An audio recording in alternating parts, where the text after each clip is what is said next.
Sa mga katik vloggers, mga subscribers, bago at saka luma, mga supporters, mga dumaan, dumalaw at bumisita sa channel, lahat ng mga viewers, secret viewers at silent viewers, magandang araw. So dito tayo, no? So first time to na merong ganitong magtuturo sa YouTube at walang-wala po to sa Facebook. Okay, kung paano natin papaganahin yung motorbike MP3 audio na walang remote control. Okay, so kung meron kayong mga ganito tapos walang remote control, gusto niyo gamitin sa inyong mga motorsiklo sa bahay, so pagkakataon niyo na tong mapanood, ano? At magkakaroon kayo ng idea para ipapanood kung sakaling hindi man kayo gumagawa, pwedeng ipakita niyo sa mga kapwa technician para mapagana yung inyong mga hindi na nagagamit na mga motorbike MP3 audio katulad nito. Okay? So ang ginawa lang natin dito, no? So, katulad ng mga ginagawa natin sa ibang mga video. So, hindi naman kasi tayo tumatanggi kaagad kahit na gaano kalit yung mga item, hindi natin iniit sa pera at hanggat hindi natin nabubuksan sa loob. Hindi natin siya natitingnan, ano? So, tinitingnan natin, sinusubukan na natin kung ano yung pwedeng magawa nito, kung pwede bang mapagana o hindi. Binuksan natin, tiningnan natin siya, at dito ito merong 5 terminal dito. Ayan, iwan kung nakikita, merong 5 terminal dyan. Itong 5 terminal na yan, may nakalagay dyan power, post, okay, tapos next, previous at ground. Okay, so kailangan kapag nanonood kayo ng mga ganito, tumitingin kayo ng mga ganito, kailangan nyo lang naman tingnan ng maigi kasi napakaliliit ng mga letra. Kung dire-diretso mo lang ganyan, wala, hindi mo mapapansin, ano. Pero kung isa-isahin mong busisiin mo talaga kung ano yung mga ganito, ano yung mga terminal yan, katulad yan, walang nakalagay, no. So dito, meron kang makikita. Nilagyan natin yan ng blue para hindi siya mabulot yung natin. So yung 5 terminal yun na nabanggit ko, yun yung terminal na pwede nating gawa ng switch, pwede nating gawa ng button para mapaandar natin siya. So ito ngayon yung ginawa natin. Ayan siya. Nagtabas tayo mula sa mga lumang board ng DVD. Ayan, kung mapapansin nyo, lumang-luma yan, no? So tinabas natin yan galing dito. Yan. Tapos pinalitan na lang natin ng bagong switch para magamit. At dito naman, dito banda, dahil wala nga siyang volume, pwedeng hanapin mo na lang yung pinouts nito. I-google mo na lang. So yung input nito ay nasa pin number 4. Tapos yung isang, dahil stereo siya, dalawa yung input, left and right. Yung pin number 4 tsaka pin number 12.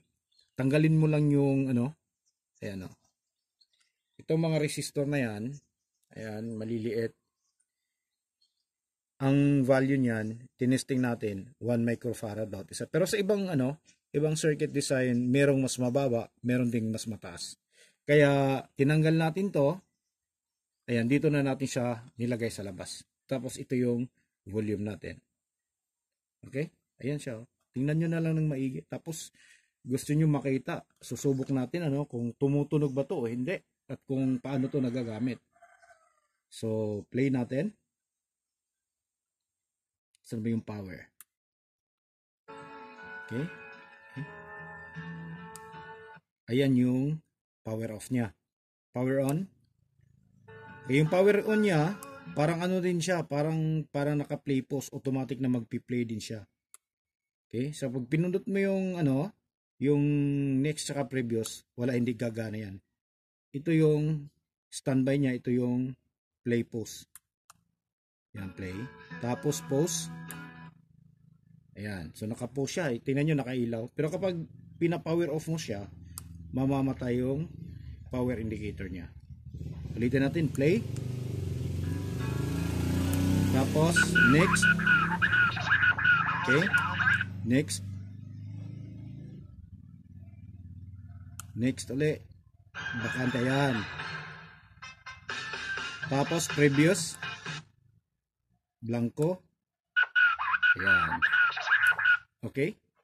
Nakita nyo na, see, napagana na natin kahit wala siyang remote. So pwede pala siyang gamitan ng manual control. Yan, so nakita natin siya dito. Yan, so volume natin, subukan natin siya, no?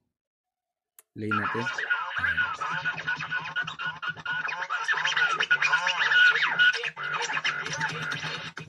Okay? Yan.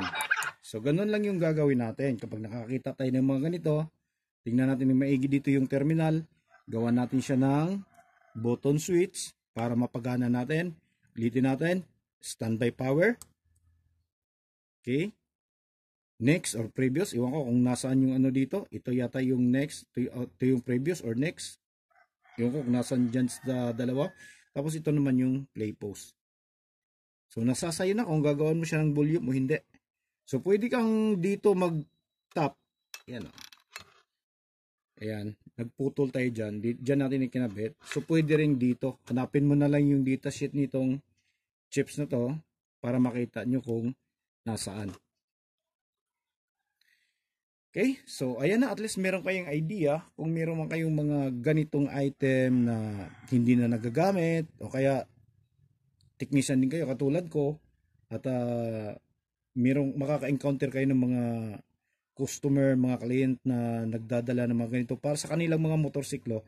So ito lang, follow nyo lang yan o kaya pwede kayong mag-comment sa ano natin sa comment section at lahat naman po ay sinasagot natin yan. Ulitin ko, first time to dito sa YouTube at wala po to sa Facebook. So hanggang dito na lang siguro tayo. So maraming salamat. God bless at bye-bye.